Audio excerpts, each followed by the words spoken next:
সরকারকে বেলাইন করা, ছাত্র জনতার আন্দোলনকে একেবারে নস্যাৎ করে দেওয়ার আরেকটি চক্রান্ত।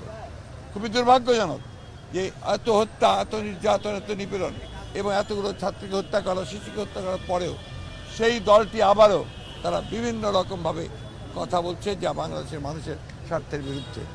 আমরা মনে করি যে এই সরকারের এই বিষয়ে পদক্ষেপ নেওয়া দরকার। আমরা মনে করি যে সরকারের অবশ্যই সকল রাজনৈতিক দলের সঙ্গে কথা বলবেন, কিন্তু কোনো হত্যাকারীর সঙ্গে নয়। যারা ছাত্রদের হত্যা করেছে, যারা শিশুদের হত্যা করেছে, যারা রাজনৈতিক নেতাদেরকে হত্যা করেছে, তাদের বিরুদ্ধে জনগণ আছে এবং এই ব্যাপারে তাদেরকে সর্বাত্মক কোনো ব্যবস্থা নিতে গেলে সরকারকে আমরা অবশ্যই সহযোগিতা করব। Thank you.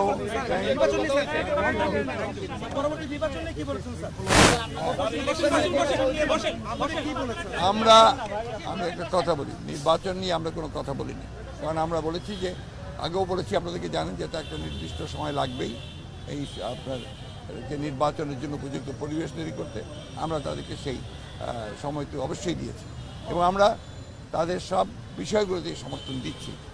আমরা একটা কথা খুব পরিষ্কার করে বলেছি যে বর্তমানে দেশে যে অস্থিরতা সৃষ্টি করা হচ্ছে, চেষ্টা করা হচ্ছে, যে বিশৃঙ্খলা সৃষ্টি করা হচ্ছে এবং সাম্প্রদায়িকতার যে ধোঁয়া তোলা হচ্ছে, এগুলোতে জনগণ যেন বিভ্রান্ত না হয় এবং জনগণ যেন ঠিক পূর্বের মতোই সেই সাম্প্রদায়িক সম্প্রীতিকে অক্ষুণ্ণ রেখে, জনগণ নিরাপত্তাকে অক্ষুণ্ণ রেখে তারা যেন এই সরকারকে সহায়তা করে।